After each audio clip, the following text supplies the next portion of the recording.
जय हे भारत भाग्य विधाता। ठीक है। बिखर कर सौर की खुशबू चमन को चूम लेती है। तो भगत सिंह ने जवाब दिया, पापा मैं भी बंदूक बो दूंगा, मैं भी बंदूक बो दूंगा और बंदूक के पेड़ निकलेंगे और अंग्रेजों को मार के भगा देंगे, हम आजाद हो जाएंगे। ये जुनून था, पागलपन था।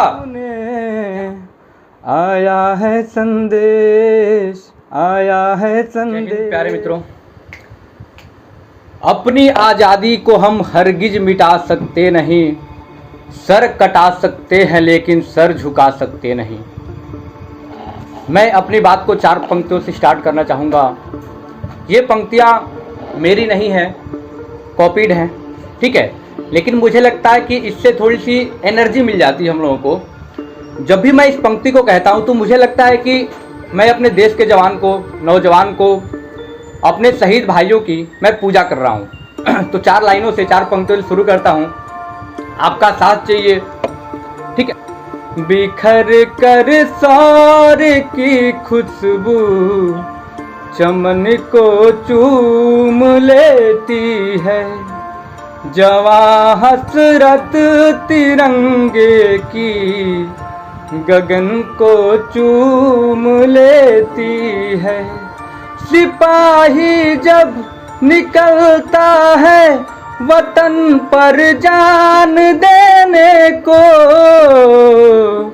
वतन की धूल उड़ उड़ कर बदन को चूम लेते हैं, वतन की धूल उड़ उड़ कर बदन को चूम लेती है। मैं विनय मिश्रा इस मंच के माध्यम से सभी देशवासियों को स्वतंत्रता दिवस की हार्दिक शुभकामनाएं एवं बधाई देता हूं। मुझे बताते हुए बहुत ही आनंद की अनुभूति हो रही है और आपको भी अनुभूति हो रही होगी कि आज हम लोग 74वां स्वतंत्रता दिवस मना रहे हैं, ठीक है। और आज 15 अगस्त 2020 है, यानी कि आज से 74 साल पहले अंग्रेजों के 200 साल पुरानी गुलामी से छुटकारा मिला था। यानी कि कहे तो आज हम लोग आज़ाद भारत के हिस्सा हैं। आज हम लोग क्या है, आज़ाद भारत के हिस्सा हैं। ये आज़ादी ऐसे नहीं मिली, ये आज़ादी ऐसे नहीं मिली। इस आज़ादी के पीछे बहुत बड़ी कुर्बानी है, बहुत बड़ी कुर्बानी इन द सेंस कहें तो बहुत माताओं के गोद सूने हो गए थे, बहुत बहनों के भाई शहीद हो गए थे, छिन गए थे, बहुत पिताओं के बेटे शहीद हो गए थे, बहुत औरतों की मांगों का सिंदूर धुल गया था। तब जाकर के मिली है हमें आज़ादी। ऐसा नहीं कि फ्री में आज़ादी मिली। भारत की आज़ादी की लड़ाई में बातचीत करें तो बहुत सारे वीर योद्धाओं ने भाग लिया था। लगभग मैं बातचीत करूं, मैं डेटा के साथ बात करूंगा तो 7.5 से 8 लाख हिंदुस्तानियों ने इस आज़ादी की लड़ाई में हिस्सा लिया था। लेकिन इसके कुछ महानायक भी थे, इसके कुछ हीरो भी थे जिनके अंदर पता नहीं कैसा पागलपन था, जुनून था। जैसे मंगल पांडे, रानी लक्ष्मीबाई, महात्मा गांधी, राम प्रसाद बिस्मिल, अशफाक उल्लाह खां, भगत सिंह, चंद्रशेखर आजाद। इन सभी स्वतंत्रता सेनानियों ने अपनी प्राणों की आहुति दी, जमकर डटकर अंग्रेजों से लड़ा, तब जाकर के हमें आज़ादी मिली है। तब जाकर के हम कह सकते हैं कि हाँ भाई, हम आज आज़ाद भारत के हिस्सा हैं, ठीक है। और हमें बताते हुए बड़ा अच्छा भी लग रहा है कि आज हम लोग आज़ाद भारत के हिस्सा हैं। मैं कुछ जीवनी पढ़ रहा था कुछ लोगों के। देखो, मैं जो भी बातचीत करूंगा डेटा पे बात करूंगा, क्योंकि ये सारी चीज़ें आपको पता है कि देश हमारा आज़ाद है। आज़ादी हमें 15 अगस्त 1947 को मिली थी, ये फैक्ट है, सबको पता है, ठीक है।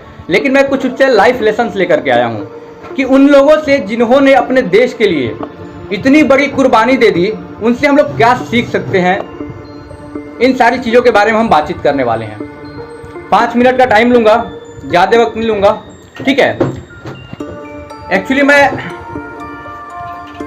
उन शहीदों के जीवनी के बारे में पढ़ रहा था जिनको सिर्फ महज 23 साल की उम्र में फांसी की सजा दी गई थी।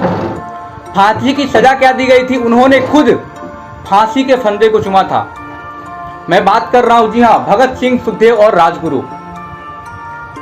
भगत सिंह, सुखदेव की बात करूं तो ये लोग सिर्फ 23 साल की उम्र में, सिर्फ 23 साल की उम्र में, शायद हम लोगों से छोटे रहे होंगे, फांसी के फंदे को चूम लिया था। राजगुरु ने सिर्फ 22 साल की उम्र में फांसी के फंदे को चुन लिया था। क्या जुनून था, क्या पागलपन था, क्या डिटर्मिनेशन था। क्या आपके अंदर भी वो जुनून है? मैं ये नहीं बोलता कि आप जाके शहीद हो जाओ, आप जाकर के शहीद हो जाओ तो आप क्या कहलाएंगे? शहीद कहलाएंगे या फिर देशभक्त कहलाएंगे। अपने देश के लिए कोई भी काम करें तो आप देशभक्त हैं। कुछ भी काम करिए अगर उसमें राष्ट्रहित है, देश हित है, राज्य हित है, तो समझिए आप जो काम कर रहे हो आप देशभक्त हैं। अब देखो क्या होता था, क्या मतलब जुनून था, क्या पागलपन था उनके अंदर, क्या डिटर्मिनेशन पावर था, कितने फोकस्ड थे। सिर्फ उनके दिमाग में एक चीज चल रही थी, आजादी और आजादी। मैं एक्चुअली अभी देखो हमारे बॉर्डर पे चीन से कुछ अनबन चल रही थी। मैं युवा वर्ग से बातचीत कर रहा हूं क्योंकि मैं खुद ही एक युवा वर्ग हूं। तो जब लड़ाई चल रही, अभी कुछ अनबन हुई है चीन से, तो हमारे युवा वर्ग क्या कर रहे हैं, हम लोग क्या कर रहे हैं, सोशल मीडिया पे वार कर रहे हैं। आज ऑनलाइन वार कर रहे हैं। क्या कर रहे हैं? ऑनलाइन वार कर रहे हैं।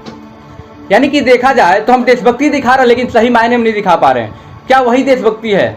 एक बार हमने चाइनीज प्रोडक्ट को बाइकआउट कर दिया, क्या वो देशभक्ति हो गई? हाँ, मानता हूं एक पार्ट हो सकता है देशभक्ति का, लेकिन इतना ही देशभक्ति नहीं होता है।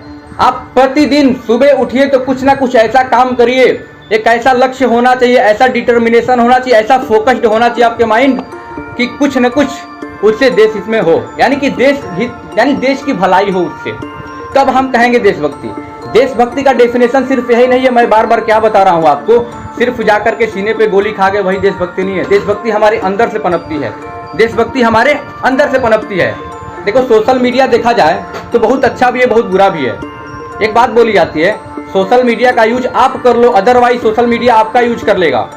आज कहीं न कहीं देखा जाए तो हम लोग यहाँ पे सोशल मीडिया का यूज कर रहे हैं, अपनी बातों को कोरोना महामारी में भी घर घर पहुँचा रहे हैं। तो कहीं कि हम लोग सोशल मीडिया का यूज कर रहे हैं। हम लोग आपको प्रतिदिन क्लासेज दे रहे हैं, सारी कुछ कर रहे हैं। क्यों कर रहे हैं? यानी कि हम लोग सोशल मीडिया का यूज कर रहे हैं। आप भी कर सकते हैं सोशल मीडिया का यूज, आप पढ़ते हैं उस समय सोशल मीडिया का यूज होता है, लेकिन आप फालतू के इधर उधर काम करेंगे, सोशल मीडिया का यूज नहीं हो रहा। मैं ज़्यादा ज्ञान बांटने नहीं आया हूँ, सिंपल सी बताऊँ, ज़्यादा ज्ञान नहीं बांटना है, ठीक है।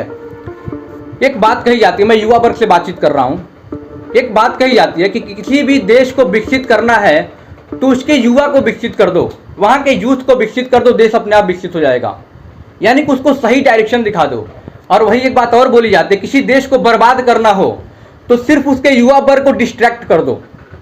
अगर किसी देश को, हेलो मैं आपसे बात कर रहा हूँ, जरा सुनना मेरे बात को ध्यान से, मैं बता रहा हूँ किसी भी देश को अगर बर्बाद करना है यानी उसको डिस्ट्रैक्ट करना है तो युवा वर्ग को डिस्ट्रैक्ट कर दो, देश अपने आप बर्बाद हो जाएगा। और एक बहुत अच्छा सर्वे निकला, आपको सब लोगों को पता भी होगा, मैं डेटा के साथ बात करता हूँ, ऐसे कोई बातचीत नहीं करता हूँ, कि पूरे विश्व में इंडिया सबसे यंगेस्ट कंट्री है। हेलो, पूरे इंडिया में सबसे यंगेस्ट कंट्री है इंडिया। 65% की आबादी बिलो 35 ईयर, 35 ईयर से कम के लोग हैं। 35 ईयर से कम के लोग हैं कितने? 65% लोग। यानी कि युवा है कितने भाई? अपने युवा हैं 65% लोग। अब देखो कितनी अच्छी खुशखबरी है हम लोगों के लिए कि देश को अगर विकास करना है भाई तो युवा को क्या करो, युवा को शिक्षित कर दो, युवा को अच्छा डायरेक्शन दिखा दो मेरे भाई, देश अपने आप आगे बढ़ जाएगा। फिर से देश हमारा विश्वगुरु बन सकता है, फिर से हमारा देश सोने की चिड़िया कहला सकता है। अरे भाई हमारे देश में तो इतने खजाने से अंग्रेज लूट लूट कर लेके ले गए तो भी हम सोने की चिड़िया कहलाते रहे। इतना लूटे फिर भी हमारे अंदर कोई कमी नहीं आई। और हमने कभी बोला भी नहीं क्यों ले जाओ भाई, ले जाओ, कितना ले जाओगे, फिर भी हमारे पास बहुत पड़ा हुआ था।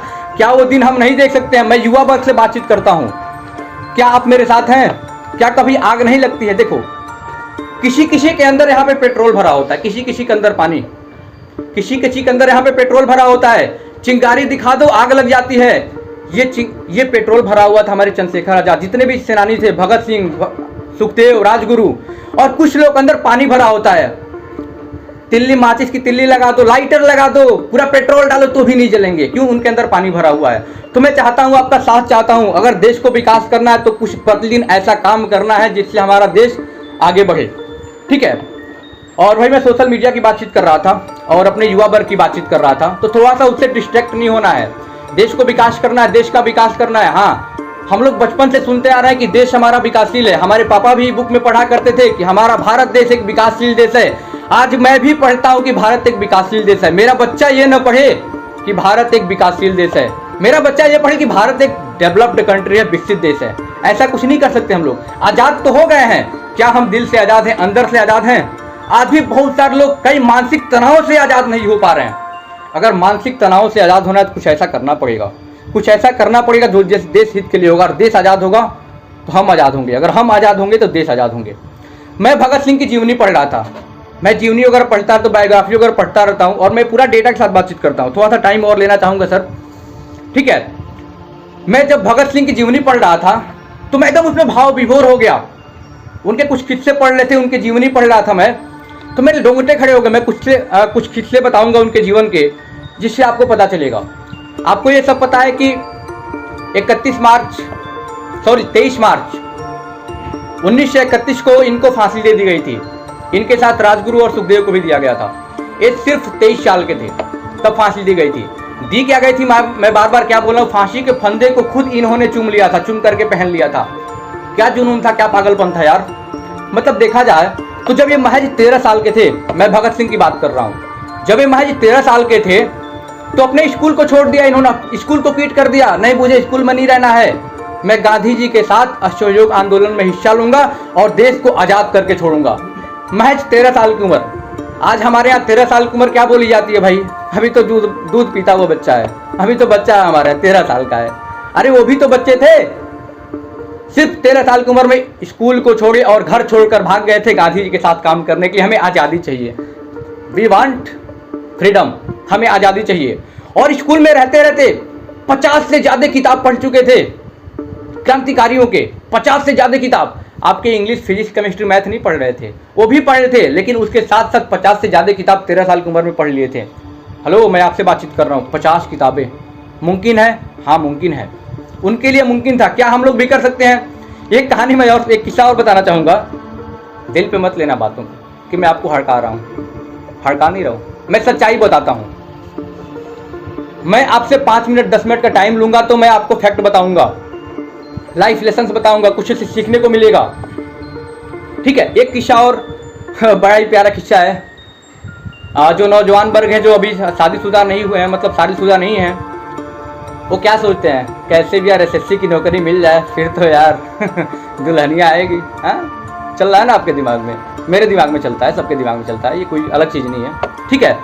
जब 1924 में माता जी ने कहा, भगत सिंह की माता जी ने कहा, जब वो महज 17 साल के थे, बेटा दुल्हनिया लाओ, बेटा अब तो दुल्हनिया लाना पड़ेगा, तुम्हारे लिए खाना बनाएगी, रोटी पका के खिलाएगी। तो जवाब दिया ना, आपके रोंगटे खड़े हो जाएंगे। उन्होंने बोला, माँ मेरी दुल्हनिया दुल्हनिया नहीं होगी, मेरी दुल्हनिया सिर्फ और सिर्फ आज़ादी होगी। सिर्फ और सिर्फ क्या होगी? आज़ादी होगी। वो रात में ही एक चिट्ठी लिखे और घर छोड़ के भाग गए। रात में चिट्ठी लिखे माता के नाम से और घर छोड़ के भाग गए 17 साल की उम्र में। क्यों भाग गए? सिर्फ और सिर्फ उनको आज़ादी चाहिए थी। क्या चाहिए थी? आज़ादी। क्या आपके अंदर भी वो डिटर्मिनेशन है? क्या आपके अंदर भी वो पावर है? मैं आज़ादी के लिए बात नहीं करूं, क्या आप अपने आप से आज़ाद हो सकते हैं?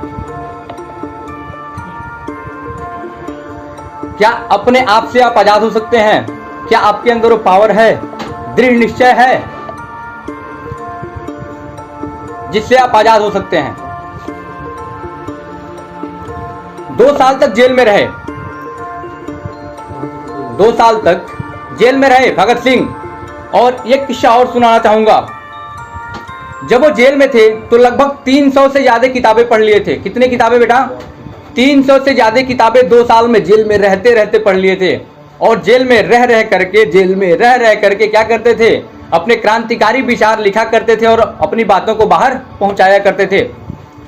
उन्होंने इंस्ट्रक्शन दे रखा था कि जब भी कोई मेरे से जेल में मिलने आएगा तो कम से कम एक बुक तो लेकर के आएगा, कम से कम एक बुक तो लेकर के जरूर आएगा। तो जेल में रहते रहते 300 किताबें पढ़ डाले, जेल में रहते रहते 300 किताबें पढ़ डाले थे। क्या जुनून था, क्या पागलपन था, सिर्फ और सिर्फ आज़ादी के लिए, सिर्फ और सिर्फ आज़ादी के लिए कि हमें आज़ादी चाहिए। 64 दिन तक, 64 डेज अन्न को त्याग करके अनशन पर थे। 64 दिन तक, दिन पर दिन उनका वेट कम होता जा रहा था। 64 दिन तक उनके एक साथी ने अपना प्राण त्याग दिया, उनके एक साथी ने अपना प्राण त्याग दिया, लेकिन इन्होंने अपना जो डिटर्मिनेशन पावर था, जो पावर था, फोकस था, कभी कम नहीं होने दिया। 64 दिनों तक अन्न त्याग कर अनशन पर थे।